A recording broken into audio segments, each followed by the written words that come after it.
Vaikuttavuus ohjaa hoitopäätöksiä. Entä vaikuttavatko kustannukset valintoihin? Yksittäisen potilaan hoitopäätöksiin vaikuttavat monet asiat. Parhaiten merkitykselliset asiat pystytään ottamaan huomioon, kun potilas ja lääkäri päättävät vastaanottotilanteessa yhdessä siitä, kuinka potilasta hoidetaan.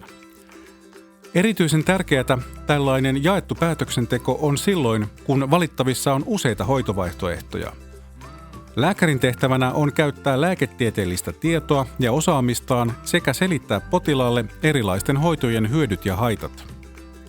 Potilas taas kertoo omasta elämäntilanteestaan ja toiveistaan hoidon suhteen.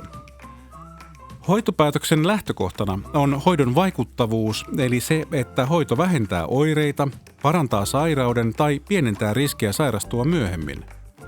Lisäksi hoidon hyötyjen tulee olla suuremmat kuin hoidosta mahdollisesti aiheutuvat haitat. Hoidon valintaan voivat vaikuttaa myös potilaan ominaisuudet, kuten muut sairaudet ja hänen ikänsä. Potilaan elämäntilanne ja toiveet tulee myös ottaa huomioon. Potilaan voi olla esimerkiksi vaikea toteuttaa hoidon vaatimaa seurantaa, hän ei halua pistettävää lääkitystä tai hän on raskaana. Myös hoidon hinnasta keskustelu voi olla potilaalle tärkeää.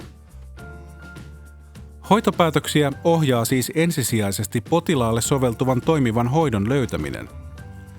Kun hoitopäätökseen vaikuttavien näkökulmien huomioimisen jälkeen valittavana on useita potilaalle soveltuvia, vaikuttavia ja turvallisia hoitovaihtoehtoja, voidaan hoidon valinnassa ottaa huomioon myös hoidosta yhteiskunnalle tai potilaalle aiheutuvia kustannuksia.